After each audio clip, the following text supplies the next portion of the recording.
Hi everybody. In this video let us see how to read a data from a file in Pandas and what are the statistical details we can just take for analysis. A lot of data is getting generated and those data are in different file formats like CSV or text files or as Excel files. Pandas provides us options to read all these types of files, and also there are options to give specific separators and so on. In this video we will just take a simple dataset from Kaggle and we will concentrate on a few of the statistical measures to start with Pandas. So this is the dataset which I am going to consider now.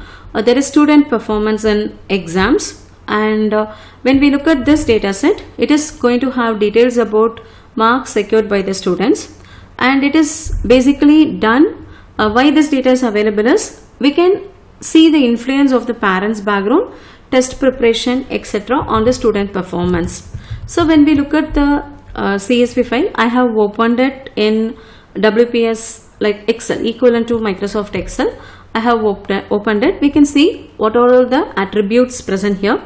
We have got gender and then race, and we have got parent level education and what type of lunch they take, and test preparation course, and we have got the scores in maths, and then we have gotten reading score and writing score.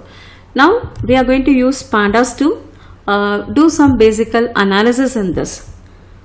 The function that we are going to use is basically first let us import, right? As usual we have to import Pandas as PD, and then the function we are going to use is read underscore CSV, because this is a comma separated value, and the separator used here is comma only. If it is a separate, if it is other than comma, we can have other separators also like semicolon or colon and so on. In that case we have to specify, but if it is a comma we can just leave it. Read underscore CSV by default will take comma as the delimiter. So let me execute these cells.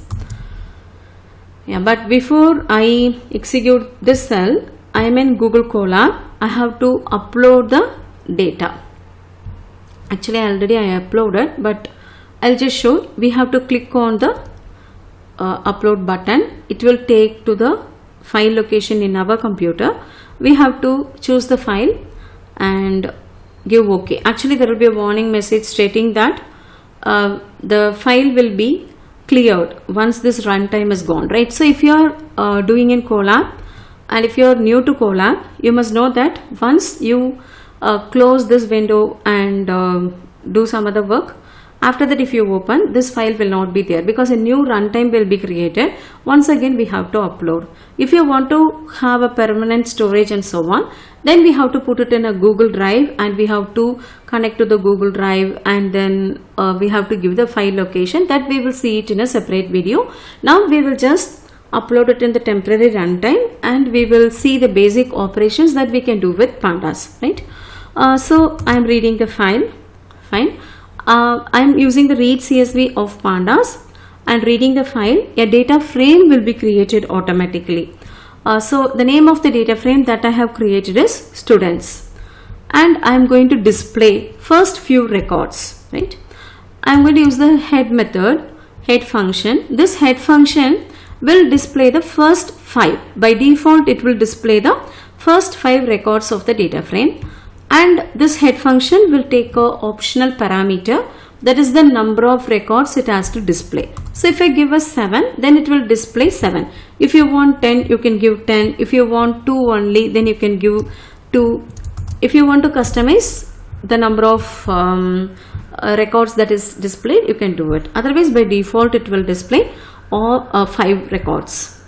And columns, what is the purpose of this is, if I want to know the column names, then we have to give the data frame name dot columns. This will display the name of the columns. Actually the name of the columns here this file contains. We will see in the forthcoming lectures there may be files without these column names, and the data set description may have it. In that case we may have to add. That we will take up later. Now this dataset has got the name of the columns in the first row. So we are just displaying and seeing what are the names, right? So we have got gender and race bar, ethnicity. So we are just looking at it. We are not changing any name. Let it be as such for now. And if you want to display the last few records, there is a tail method. If you are not passing any parameter for tail method, as head has its default as 5, tail will also display the last 5 records. But you can give a argument to it stating how many records, last few records you want. Now I have given us 8, so it will display the last 8 records. And we can get the general attributes of a data frame. When this Excel file, of course it's small when you compare to the other data sets whichever is available in Kaggle. If you look at it, they will have even millions of records. Now it is small. I'm telling it's small because there are only 1000 records. In some cases we will not be even able to see all the columns in the Excel, or Excel may find it very difficult to load and so on. In that case, these functions, these basic functions about the data frame will help us. If you tell size, you say the name of the data frame and dot size, that will tell totally how many data elements are there. Data elements in the sense how many cells are like this here. Okay, I have got totally 1000 records, and in each record I have got 8 columns. So obviously it's going to be 8000 cells. And I have got a count method that I can apply for the data frame. What does the count method tells us? Number of non-null values in each column. When we are going to process data, there are 2 types of data. One is generated by human, like every day we generate some data, right? We text messages in our apps, or we write mails, or we do give entries somewhere, isn't it?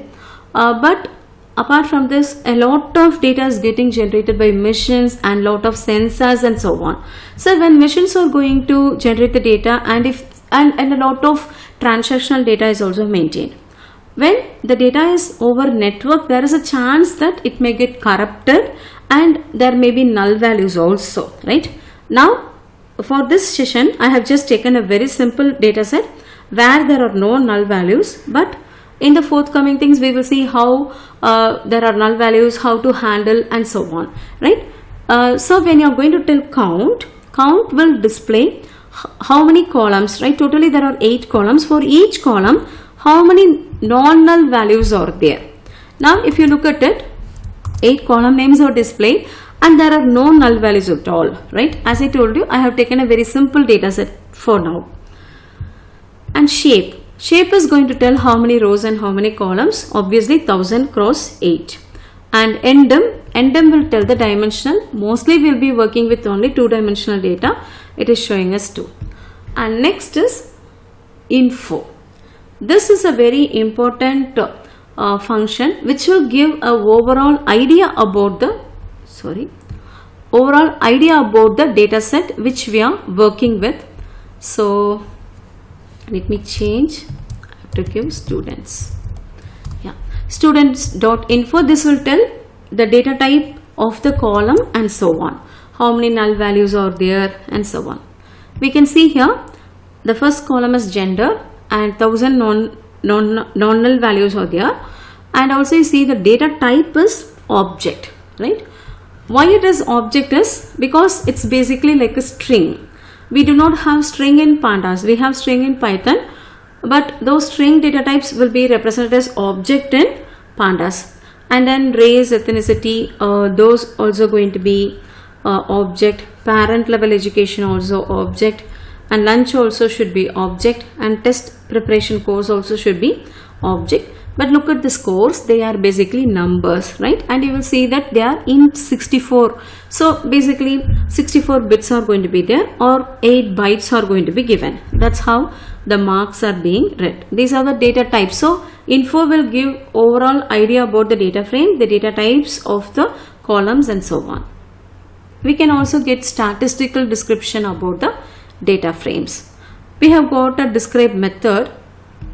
Let me first show the describe method. This describe method, let me show the describe of students. Yeah, here it is. So this describe will by default display only the numerical statistical detail of numerical fields. Actually here there are three numerical fields: max score and reading score, writing score. We can note that there are three attributes only included, and you can see the basic fields that are displayed are count, how many non-null values are there, and mean is going to tell the average, standard deviation, what is the minimum value, and what is the maximum value, and what are these 25, 50 and 75 are. It will tell how like what is the value below which 25% of data is there. Okay, that is what is here 25% quantile. We will call it as 25. That is a quantile, right? And 50% says that this is the value. Actually, the meaning is 57 is the mark. Okay, 57 is the mark, and below 57, 25% of the students have scored. And next is 66 for 50%, which indicates that 66 is the mark below which 50% of the students have scored below 66, right? So 75% means 77 is the mark and 75% of the students have scored less than 77. Okay, to have a better understanding, I thought of creating a very simple data frame and giving a demonstration. So I have just used series, and this will create it. This is like a 1x1 data frame, right? And I can just display it, yeah. And now we can apply describe to this. We can see that two values are here 1, right? So this 25% is 1, which means that there are totally 4 only, right? So which indicates that one of the, there is 25% means 1, right? There are totally 4 values. So 25% of 4 is 1, which means that here 25% of the data is less than or equal to 1, right? And 50% when you look at it, actually there are 2 1s, right? According to the calculation, it goes to 1.5, right? So it is telling that 50% of the data in the data frame and that particular column, right? That particular column data in the data frame has got 50% of the records has got less than 1.5, right? 2 values are there, and 75% it's telling 2.25. So what we have to understand is 75% of the records, there are only 4, so 3, that's the meaning. 75% means 3 records has got value less than or equal to 2.25. We can see that there are 2 1s and a 2, right? That is the meaning of these quantiles: 25%, 50%, 75%, and we can also do for specific quantiles also. That is also possible. So to check for a particular value, we have to use the built-in function quantile. Now I am telling students.quantile of 0.1, which means that 10% of students, okay, what is the score less than 10%, what is the score below which the 10% of the students have got? It is like 47, right? And I can give 2.5. This will be equivalent to 25%, right? 57, 59, 57.75. 57, 59, 57.75. You can also check for other values like 0.5, 0.75 and so on. Basically what we can understand is, assume that it is arranged in a ascending order. Okay, assume that the data is arranged in a ascending order. The min tells the first value, max tells the last value, and 25% tells you cut the data into 4 parts. Okay, so whatever is the first cut, right, that will be the value below which 25% of people have scored, and second cut is the value below which 50% of the people would have scored, and the third cut is the place where people would have got 75% of the students would have got less than that particular third cut mark, right? That's what is quantile, right? And you can have customized things. You can check for 0.9 which means that what is the score, 90% of people, what is the score below which 90% of people have got, we get it, right? You can have customized quantities like this. And regarding describe, I told that if you are not passing any attributes, it will display only for numerical attributes, right? Here in this data frame we have got only 3 numerical attributes, and if you want to display for everything, then we have to pass a keyword argument to the describe function stating include equal to all. When we tell include equal to all, even object also will be included, but object will not have statistical measures like mean, median and so on, isn't it? So instead, what are the attributes for that? Now I am going to display only the fields that are having data type as object. How we can do that is, you just use the same describe method and use the keyword argument include, pass a list of data types. Now I am going to display only object. You will see that for objects it will display these statistical measures because they are basically like categories and so on. So count is same, right, telling how many non-null values are there. Unique is going to tell how many unique values are there. What we can understand here is 2 genders, 2 different type of genders are there, 5 different type of race and ethnicity is there, and 6 parent level of education, 2 lunch and 2 test preparation. Like this we can understand, and top is going to tell out of these categories which is the most frequent, right? You can see that female is the most frequent and its count is 518, and in race we see that group C is most frequent and its count is 319. Parent level of education, some college is most frequent and its frequency is 226, and for lunch standard is most frequent and its count is 645, and for a course that is extra taken, none, and its frequency is 642. That's what we can understand. And we can give one more argument for describe also, that is exclude. If I tell exclude, other than object, all other data types, statistical details will be displayed. Actually here we have got only int. Once again we will get for those 3 attributes only. And next we are going to see how we can know the number of bytes that is being used by the data frame and a specific column.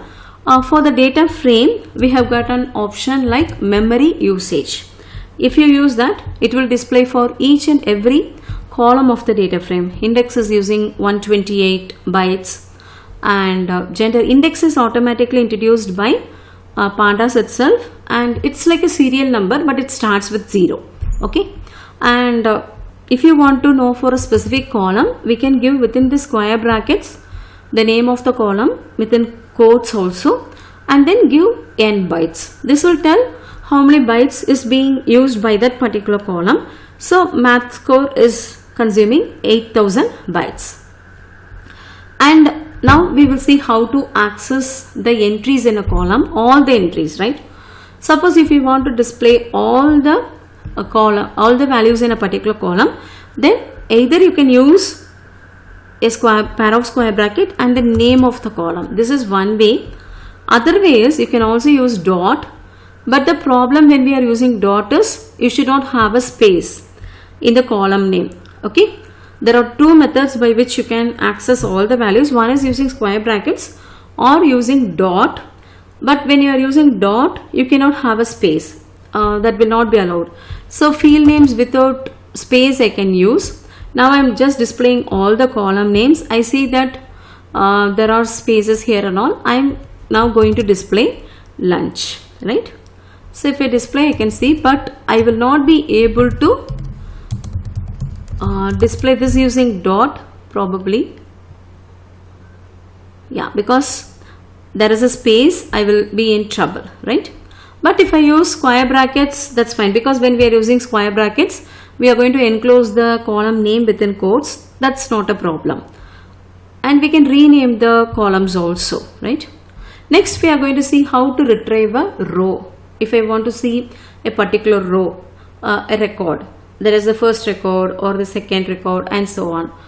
and just now we saw that index is being automatically given by pandas and its value starts from 0.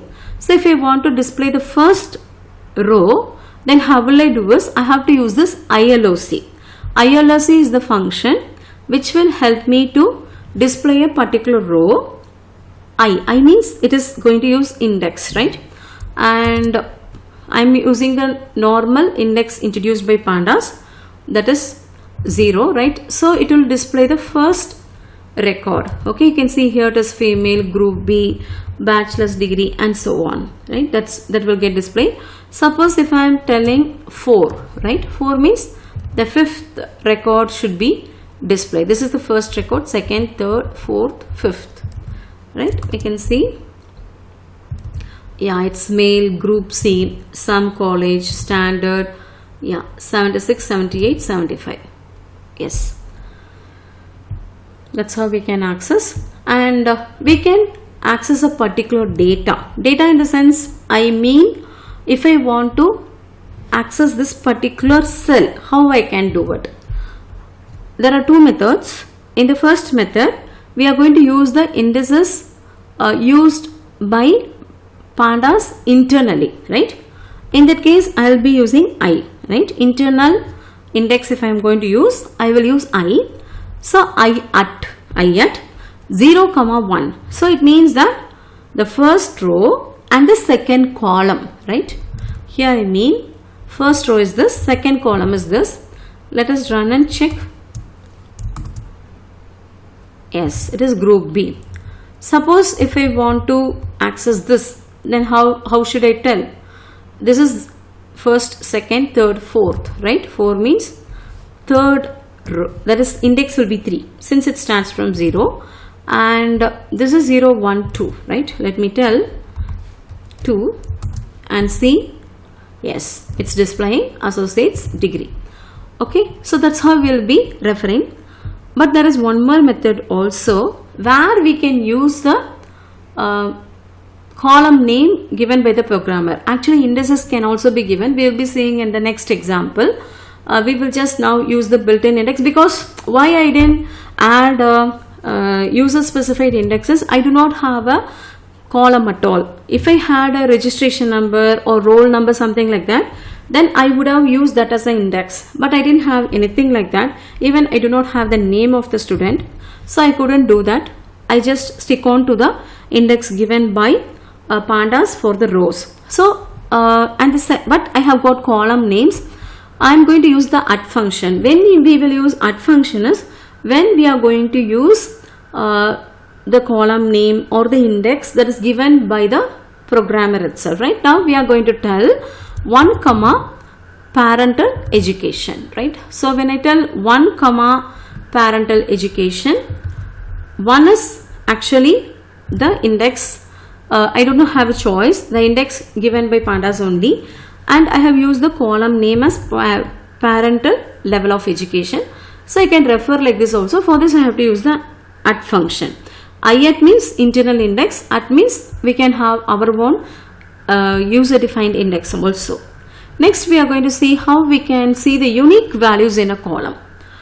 So if you simply tell the data frame name and NUnique. NUnique is a built-in function which will display the number of unique values in each of the column.